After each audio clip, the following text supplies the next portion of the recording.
सास बहू के झगड़े। ये दुनिया बहुत अजीब है। ये प्यार लेना तो चाहती है पर बदले में प्यार देना नहीं जानती, और फिर जब रिश्तों में खटास पैदा होती है तो शुरू कर देते हैं एक दूसरे पर आरोप लगाना। ये खटास जब सास बहू के रिश्ते में हो तो इनके बीच की नोक झोंक का रिश्ता बहुत पुराना है।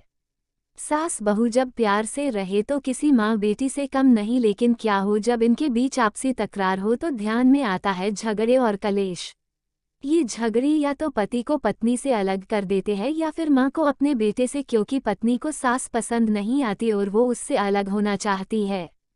तो फंसता तो दोनों तरफ से बेचारा पति ही है।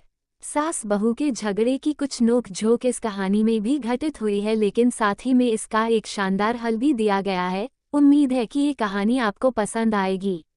हाल ही में नैना का विवाह हुआ था और उसने अपने पति और ससुराल वालों के साथ एक जॉइंट फैमिली में रहना शुरू कर दिया था।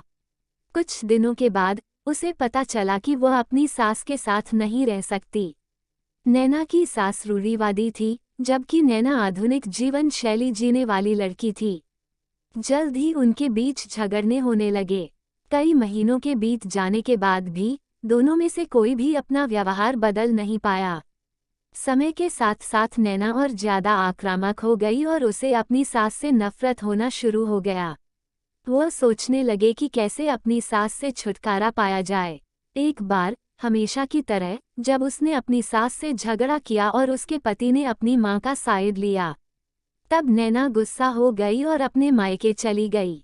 नैना के पिता एक केमिस्ट थे। उसने अपनी पिता को पूरी बात बताई। उसने अपने पिता से कहा कि उसे कुछ जहर दे ताकि वह अपनी सास के खाने में मिलाकर उससे छुटकारा पा सके, नहीं तो वह अपने पति के घर वापस नहीं जाएगी। नैना के पिता को ये सब जानकर काफी डैक हुआ और उन्होंने अपनी बेटी से कहा, अगर तुम अपनी सास को जहर देती हो तो तुम और मैं दोनों जेल जाएंगे। ऐसा करना ठीक नहीं है, लेकिन नैना सुनने और समझने की हालत में नहीं थी। आखिरकार उसके पिता ने कहा, ठीक है, जैसा तुम चाहती हो वैसा ही होगा, लेकिन मैं तुम्हें जेल में नहीं देखना चाहता। उसके पिता अंदर से पाउडर लाए और कहा, हर दिन जब तुम दोपहर का भोजन या रात का भोजन करते हो तो अपनी सांस के खाने में इसे मिला देना। इससे धीरे धीरे कुछ महीनों में वो मर जाएगी और लोग सोचेंगे कि वह प्राकृतिक रूप से मरी है।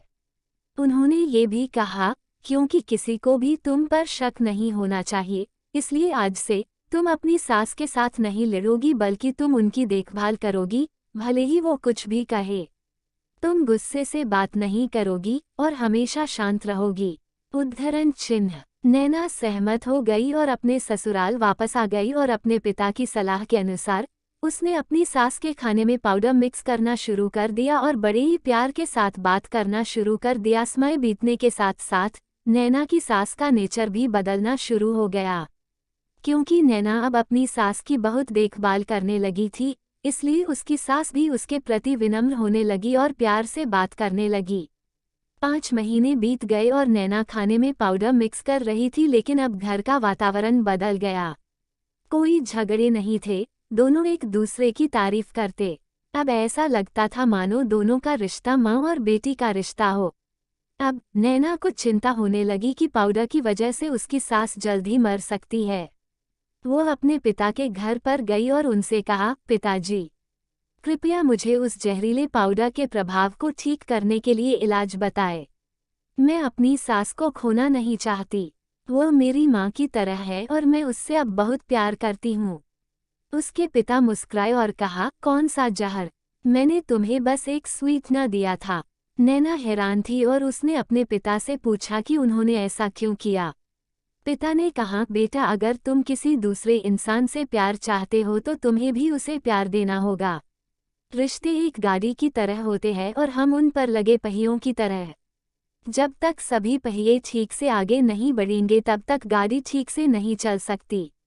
इसी बात का एहसास दिलाने के लिए मैंने ऐसा किया और तुम्हें अपनी सास के प्रति नम्र रहने को कहा। तुम्हारी अच्छाई देखकर उन्होंने ने भी अपने आप को बदला और तुम्हें समझना शुरू किया। तुम दोनों ने एक दूसरे के लिए अपने आप को बदला।